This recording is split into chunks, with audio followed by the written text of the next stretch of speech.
Mes parents m'ont forcé à pardonner la violence de mon frère malveillant. Cela s'est passé il y a de nombreuses années, mais c'est encore aussi douloureux qu'à l'époque. J'y repense souvent, comme si ça s'était produit hier. Ce n'est qu'une histoire parmi d'autres, mais elle représente parfaitement la manière dont ma famille fonctionnait, ou plutôt, ne fonctionnait pas. C'est aussi une des raisons principales pour lesquelles ma santé mentale est abîmée aujourd'hui. Je suis une femme, l'aînée de 3 enfants. J'ai 2 frères plus jeunes, chacun né avec environ 2 ans d'écart. On a grandi dans une maison qui paraissait normale de l'extérieur. Mais à l'intérieur, il y avait des problèmes silencieux, des tensions qu'on faisait semblant d'ignorer. Le plus jeune de mes frères m'a toujours détesté, sans raison claire. Ce n'était pas juste des disputes classiques entre frères et sœurs. C'était plus sombre. Il était cruel, parfois méchant pour le plaisir. Il y avait de la haine dans ses yeux. Je l'ai supporté pendant près de 30 ans, jusqu'au jour où j'ai coupé tout contact. Et encore aujourd'hui, je regrette de ne pas l'avoir fait plus tôt. Cette histoire s'est passée quand j'étais au lycée. J'avais un petit boulot après les cours. Un jour, avant de partir travailler, j'ai oublié de remplir la carafe de thé glacé dans le frigo. C'était tout, juste ça. Et pourtant, ça a déclenché quelque chose d'horrible. Mon frère est devenu complètement fou, pas juste énervé hors de contrôle. Il m'a attaqué. Ce n'était pas une simple gifle ou une dispute. C'était une vraie agression. Il était bien plus costaud que moi, même s'il avait seulement 2 ans de moins. Il m'a attrapé par les cheveux et m'a cogné la tête contre le plan de travail de la cuisine. Encore et encore. Puis, contre le lave-vaisselle. Je ne pouvais rien faire, j'étais piégé. Le pire, il riait. Il riait pendant qu'il me frappait, comme si c'était un jeu. Comme si me faire mal l'amusait. Il me criait des insultes horribles. Des mots que je n'oublierai jamais. Je me sentais impuissante, terrifiée. Je croyais qu'il n'allait jamais s'arrêter. Il s'est arrêté seulement parce que mon ex-petite amie est arrivée pour me chercher. J'imagine que le bruit de la voiture ou de la porte l'a surpris. Mais même là, il continuait de crier, avec ce sourire tordu sur le visage, comme si rien ne s'était passé. Je n'ai rien dit à mon ex. J'aurais dû le laisser entrer et voir ce que mon frère m'avait fait. Mais j'avais trop peur. C'était mon 2e jour à ce travail. J'étais couverte de bleu, j'avais mal partout, et pourtant, je suis quand même allée bosser. Quand ma patronne m'a demandé ce qu'il s'était passé, j'ai menti. J'ai dit que j'avais eu une bagarre au lycée. Pourquoi j'ai menti? Parce que je savais que si elle appelait mes parents ou la police, c'est moi qu'on accuserait.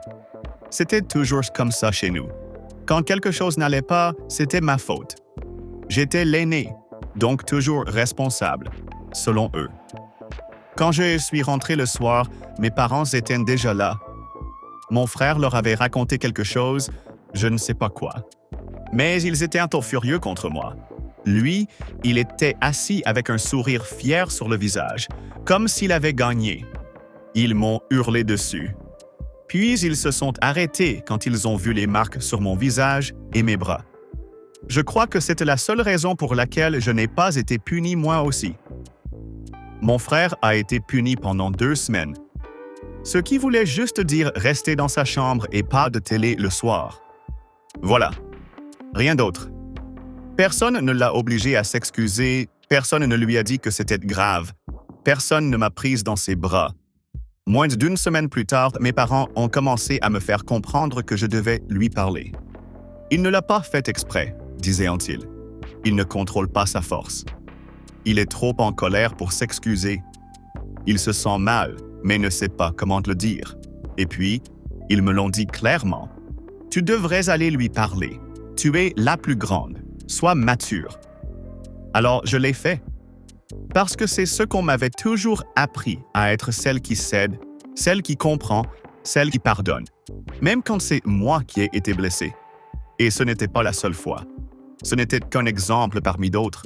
Mais celui-là, c'était le pire, le plus violent.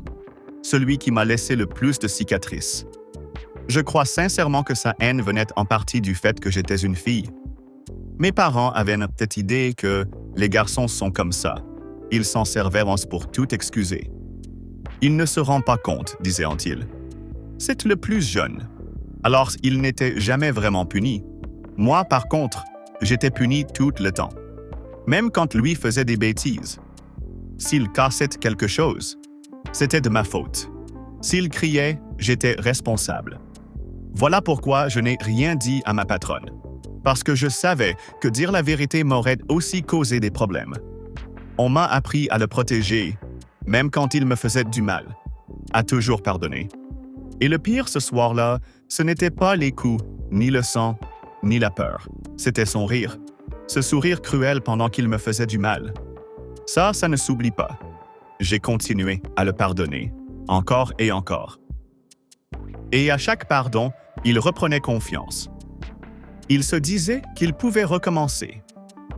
La violence physique s'est arrêtée plus tard, mais les menaces, les insultes, les moqueries, ça a continué, même adulte. Il y a eu des fois où j'ai dû me cacher. Des amis à moi ont voulu appeler la police tellement ils étaient inquiets. Et moi, je le défendais encore. Je mentais encore. Alors sinon, ce n'est pas une surprise que j'ai eu un compagnon violent plus tard. Quand on t'apprend à accepter la violence comme quelque chose de normal, tu ne sais plus ce que c'est, l'amour. Reconnaître que les gens qui auraient dû te protéger t'ont détruite, c'est difficile, ça te brise. Mais c'est aussi le début de la guérison. Ce qui me met encore en colère aujourd'hui, c'est que personne ne connaît ma version. Mon frère, lui, raconte son histoire. Et dans son histoire, je suis la méchante sœur. Lui, il est le pauvre petit incompris. Et les gens le croient, parce qu'il sait bien jouer la victime. Il m'arrive encore de le croiser. Ce n'est pas facile de l'éviter à 100, et je déteste ça. Rien que d'entendre son prénom me donne envie de vomir. J'ai peur. Mais je suis aussi tellement en colère que si un jour il me touche encore, je pourrais le frapper. Je n'avais jamais raconté cette histoire jusqu'au bout. Mais peut-être que c'est ce qu'il me fallait. Peut-être que ça m'aide à avancer. Juste un peu. Parce que tout ce que j'ai vécu est vrai. Et ce n'était pas ma faute. Et je méritais bien mieux que le silence et la souffrance.